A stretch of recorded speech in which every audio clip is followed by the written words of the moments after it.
She dove where radars go blind. Canyon walls closing. Warnings screaming. She'll never pull up, that's what they said. But Karina Smith didn't fly for praise. She flew for the people on the dusty road below. When the ground filled her glass, the Warthog did something no one believed. Karina Smith walked to the flight line before dawn. The base woke slow. Generators hummed. A breeze lifted grit. The road from town ran straight and mean, then vanished into heat shimmer. Dust clung to her boots like a habit.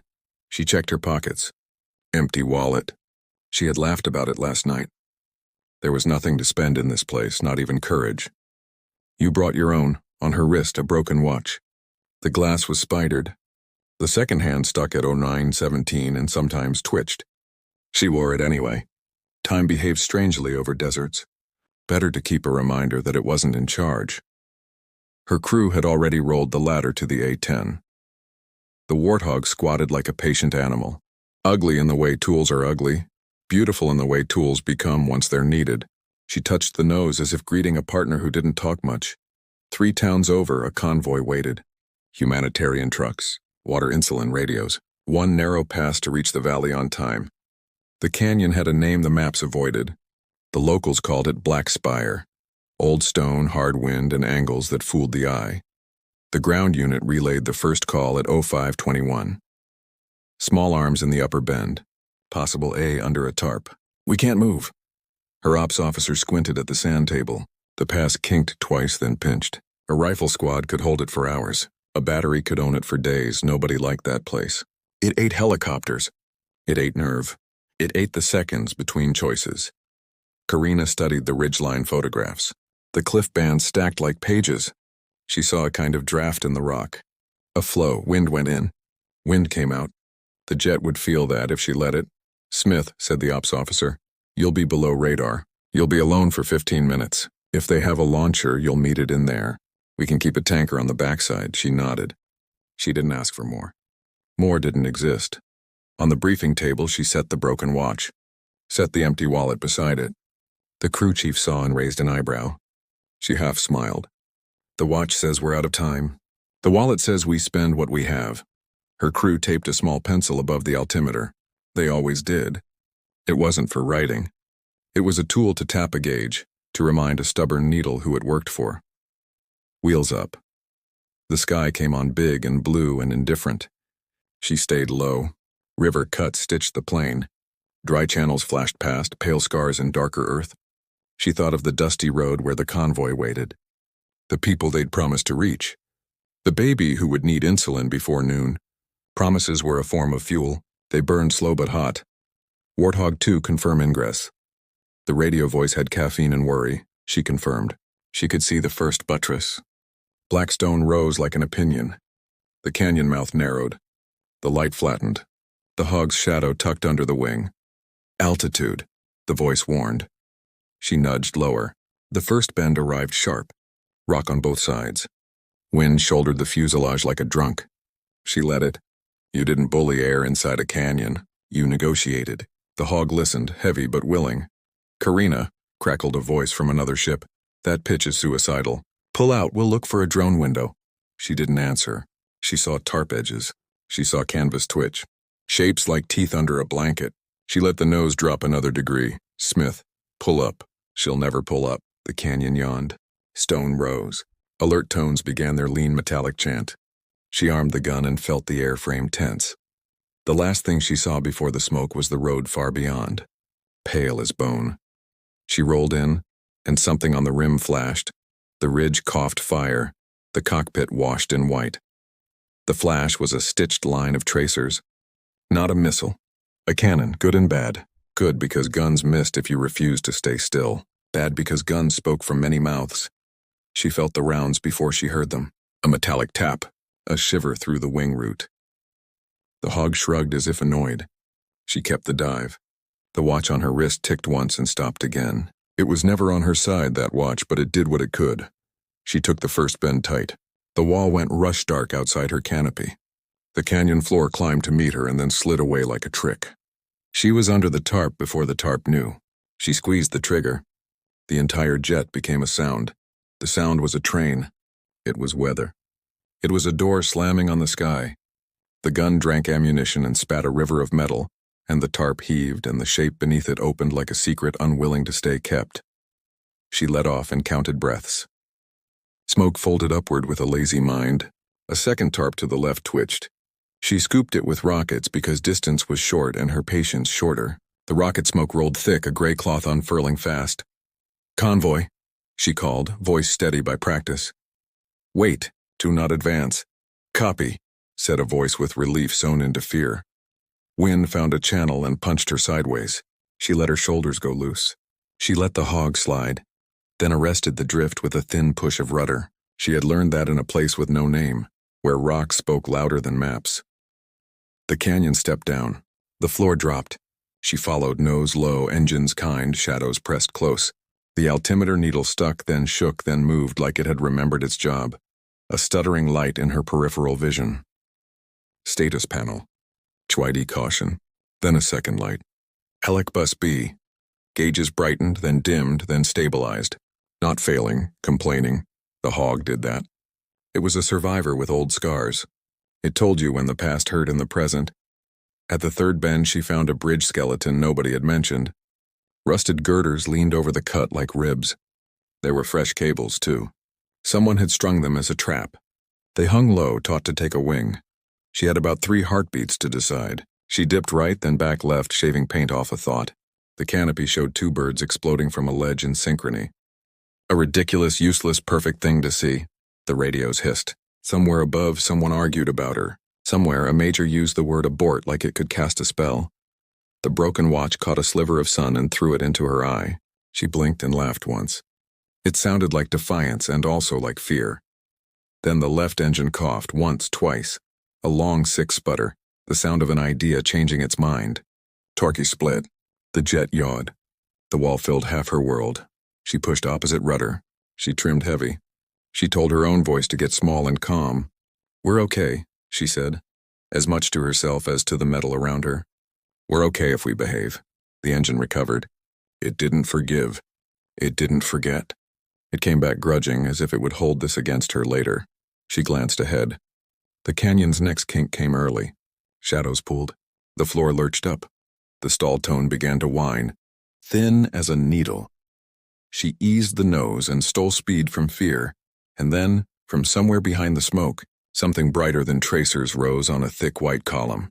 It wobbled, then locked, not a cannon this time, a missile. Flares worked best before panic. She didn't have room for panic anyway. The wall stole that luxury. She waited half a breath longer than her body wanted. Then she thumbed the switch and lit the air behind her with magnesium and hope. The missile flirted with the bright. Followed it. Dropped it, came back. Old warhead, eager mind. Not quite smart enough. Smart enough to try again. She kicked rudder. She made the hog ugly on purpose. She threw one more flare and made a prayer out of the word now. The missile believed the lie. It hit the flare and bloomed in heat that she didn't feel yet and would feel later in the heaviness of her bones. She breathed. Once. Twice. The canyon noise came back in. A constant river in the ears, the radio snapped. "Smith, we lost you on the scope." "Say position." "Inside," she said. "Working," a long pause. Someone else took the mic. "You can't egress the way you went in. They've got the rim salted. You've got one shot at the east notch. It's narrow." "I like narrow," she said and almost smiled. Her mind went to the empty wallet on the briefing table. It had been a joke then. A symbol now. You owed the road. You paid in attention, in patience, in will. She had a debt. She intended to leave the canyon with a balance at 0. An orange flicker on a ledge to her right. A crew-served gun, half buried, half competent. She didn't have time for a pass. She didn't have time not to. She tickled the trigger and let the gun speak short. The ledge peeled. The flicker went out. Shrapnel chipped the canopy frame. The sound was like ice in a glass. The hog ignored it. The hog had been built to ignore worse. Ahead, the canyon pretended to end. The walls pinched to a paper cutter slit. The map said a creek had once carved a hidden turn here. The map had not flown an A-10 through it. "Don't," a voice said. No call sign, no rank. A human in a headset somewhere who couldn't stand what a human in a cockpit was about to try. "She'll never pull up." She let the sentence hang as if it belonged to the canyon, not to her. Dust lifted from the floor in whirlwinds the size of dogs. Updraft. Useful if you knew how to share it. Lethal if you fought it. She let it push the left wing, then leaned into the push with a breath and a hinge of wrist. The hog understood. The wing lifted like it had decided to live. She saw the turn. Not with eyes. With the nerves that lived in the edges of the wing. With the way the air pressed against the nose.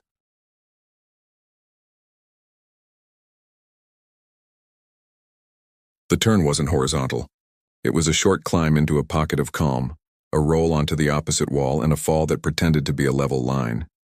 She did it, and for a second the world felt properly arranged. Then the HYD light went steady. The caution became a statement. The jet's muscles stiffened in the wrong places. Manual reversion meant she turned into extra hands. The stick got heavy. The pedals got rude. She said thank you to the engineer she'd never meet who had insisted this jet still be flyable when other jets would become history. The next ledge had a tarp over nothing. A decoy. She ignored it and blew apart the truck behind it, the one with the grinning grill and the cable spool in the back. No more new traps today. Convoy, she said, stand by 30 more. The pass will be yours. But wait, Static answered. Other work continued in other places. The world was large. It did not revolve around her canyon even if it felt like it did. The notch showed itself at last. It was worse than the picture. It was a throat-in stone, a bruise. It kinked upward like regret. She trimmed nose heavy. She fed the good engine. She bullied the bad one into a truce. The hog's nose came up in degrees you could count on the fingers of a tired hand. The stall tone shrieked. The wall leaned in. The watch on her wrist caught again and stopped again at 0917. It would be 0917 forever if the next second went wrong. Then a new sound. Not tones, not wind. A growl from outside. From above. Rotors. Someone had sent a helicopter to the rim to finish what the canyon started. The helicopter hovered like a decision not yet made. She saw the shadow first, then the dust it kicked, then the machine itself, ugly in the way a threat is ugly. It held position over the notch and dipped its nose, hunting. She dropped back into the canyon by inches, not feet. She made herself small on instruments. She let the notch's first step hide her. She thought of a story her mother used to tell about coyotes, how they ran narrow until the hunters ran wide. A thin trail ran up one wall, donkey wide, old, switchbacks like stitches. The dusty road met it somewhere beyond, and she thought of water bottles warm in the dark of a truck and a sleeping child who would wake soon, wanting a world less cruel. The helicopter fired unguided rockets. They slashed the air with smoke and luck. They hit the wall and blew out slabs that fell like angry books. The canyon filled with the sound of pages slamming shut. She couldn't go up. Not yet. She rolled belly to the wall and flew sideways like a crab. The hog did this with reluctance, but not refusal. The broken watch dug a crescent in her wrist. Blood slicked the strap. The gun was still her best answer. But a climb to shoot meant a stall to die. She needed a window no wider than a sentence. Under a ledge, a pocket of air held still. It felt like a held breath. She eased into it. The helicopter drifted, greedy to see. She gave it something to see. She popped out of the pocket and flashed the gray curve of a wing. The chopper moved to pounce. She reversed her roll and shoved the throttle to the stop. She showed the gun her target and gave it half a second. Half a second of GAU-8 as a sermon. The helicopter hiccuped, froze, then fell sideways. It hit the wall on its own terms and became a new shape. She didn't celebrate. The notch still waited like a law. "Smith," said a voice made careful by awe. "You're clear above. One pass and you're free." She didn't answer because the floor of the canyon rose without permission. A slide had rearranged the world. A ribbon of bruise-colored water crossed the floor and vanished into a cracked boulder pile. The only way through was over. She set her jaw against the part of her that wanted to climb too soon. The hog shook its head like a stubborn mule. She talked to it under her breath. "No, not here, not yet." One more breath, she took it. Then another. She pitched up. The stall tone became a human scream trying to speak machine. The left wing wagged like a finger. The right engine coughed resentment. She fed it a compromise and swore to pay later. They cleared the boulder pile by 6 feet and a story she would always tell wrong. She needed speed now and she didn't have it. She needed room and the canyon had sold all its room to someone else. The notch opened. It was a slot a hand could jam into and maybe not pull back out. The broken watch was a cold coin against bone. The empty wallet was a joke she wanted to outlive. The dusty road beyond lay somewhere in the bright level world. "Pull up," the radio pleaded, and this time the voice was small. She pulled. The nose climbed. The stone reached. Gravity wrote its own ending. Something cracked behind her. A hinge, a bracket. A promise. The canopy went dark. A rock ledge took the sunlight away. Dark meant close. Close meant a hand's breadth from the lid of a coffin. Karina felt the shadow slide across her shoulders and knew she had placed the hog under an overhang without meaning to. It had saved her from the sun, but borrowed a second from the ledge. The second would bill later. With interest, she eased left. The wingtip kissed stone. The sound went through her teeth. "Come on," she whispered, and wasn't sure if she meant the wing, the wall herself, or the day. She dropped the nose a finger's width. The airspeed needle woke. She lifted again, then keyed the mic because silence felt like a lie. "Warthog 2, one more pull. East notch. If I go quiet, tell the road to wait an hour and send a mechanic, not a priest." No one laughed. Good. Nobody tried to be brave for her. Better. The notch demanded a zoom climb. Textbook said try with both engines. Textbook said, don't try with one sulking and hydraulics in a mood. Textbook did not look down into this kind of throat. She found the pocket of updraft she had felt before. It lived behind a pillar of stone.